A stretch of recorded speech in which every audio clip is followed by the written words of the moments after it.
गंगा ने शांतनु की ओर देखते हुए शांत स्वर में कहा, राजन, मेरे 7 पुत्रों को मैंने इसलिए जल में समर्पित किया क्योंकि वे श्राप से जल्द मुक्त होना चाहते थे। उनका धरती पर लंबा जीवन लिखित नहीं था। लेकिन 8वां पुत्र अलग है, वही प्रभास है, जिसने उस अपराध में मुख्य भूमिका निभाई थी।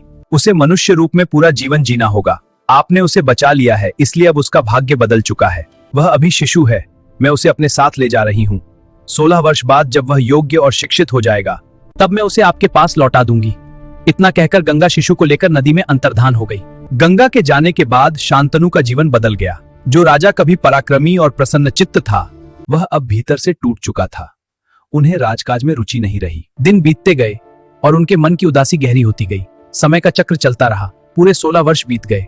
एक दिन गंगा फिर प्रकट हुई। इस बार उसके साथ एक तेजस्वी, वीर और विद्वान युवक खड़ा था। गंगा बोली, राजन, यह आपका पुत्र है, देवव्रत।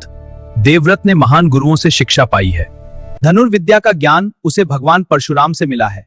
वेद और शास्त्रों का अध्ययन उसने देवगुरु बृहस्पति जैसे आचार्यों से किया है। नीति, धर्म और शौर्य, हर गुण उसमें समाहित है।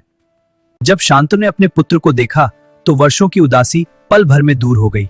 उन्होंने उसे हृदय से लगाया और गर्व से उसे युवराज घोषित कर दिया। देवव्रत ने राज्य की बागडोर संभाली और अपनी योग्यता से सबका मन जीत लिया। शांतनु का जीवन फिर से प्रकाश और आनंद से भर गया।